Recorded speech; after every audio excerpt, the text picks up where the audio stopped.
TB बस्ती इलाममा आज हामी शुद्ध गाईको दुधको अर्ग्यानिक खुवा कुराउनी बनाउँदैछौँ र यो कुराउनी चाहिँ अत्यन्तै स्वस्थकर हुन्छ, पौष्टिकताले भरिपूर्ण हुन्छ, खान पनि मिठो हुन्छ।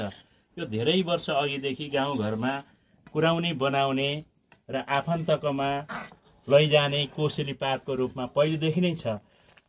बजारका बिस्कुट, चकलेट, चाउमिन इत्यादि अथवा विभिन्न किसिमका प्याकेजिङ खाद्य वस्तुहरूको सट्टामा हामीले गाउँघरमै उत्पादन गरेका चिजहरूबाट विभिन्न उपहारहरू, कोसेलीहरू लानु अनि यसरी खानु बहुत यो चाहिँ खुसीको र गर्वको कुरा हो।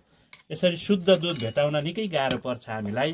हुन त पुष्टकारी उद्योगहरूमा, खुवा उद्योगहरूमा दुधहरू कलेक्सन भएर विभिन्न पेडाहरू इत्यादि बनिराखेको हुन्छ। तर पनि हामीले यसरी आफ्नै खेतबारीमा बाट उत्पादित घाँसहरू खुवाएर, दानाहरू खुवाएर गाईहरूलाई हामीले स्याहार चाकर गरेर तिनीहरूबाट प्राप्त पौष्टिकतायुक्त दुधको खुवा बनाउनुको र अर्ग्यानिक किसिमले यसलाई चाहिँ हामीले सेवन गर्नुको मजा नै अर्कै छ।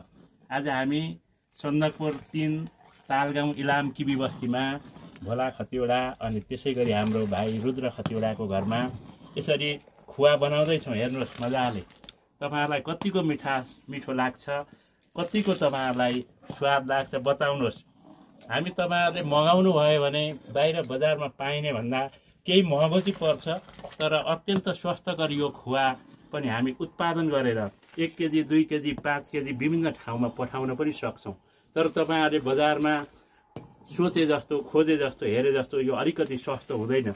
यसमा मेहनत पर्छ, दाउरादेखि यो सबै कुराहरूको र स्वस्थकर हुने हुँदा बढी दाम चाहिँ, बढी मूल्य चाहिँ तिर्न तयार हुनुपर्ने नै हुन्छ।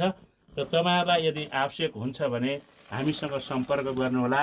हामी तपाईहरुको अर्डर अनुसार तयार गरेर विभिन्न ठाउँमा, गाउँमा, जिल्लामा, सहर बजारमा पठाउन सक्छौँ। र यो अर्ग्यानिक खुवा अथवा कुराउनी तयार हुन्छ। 1-1.5 घन्टा अझै हामीलाई टाइम लाग्छ।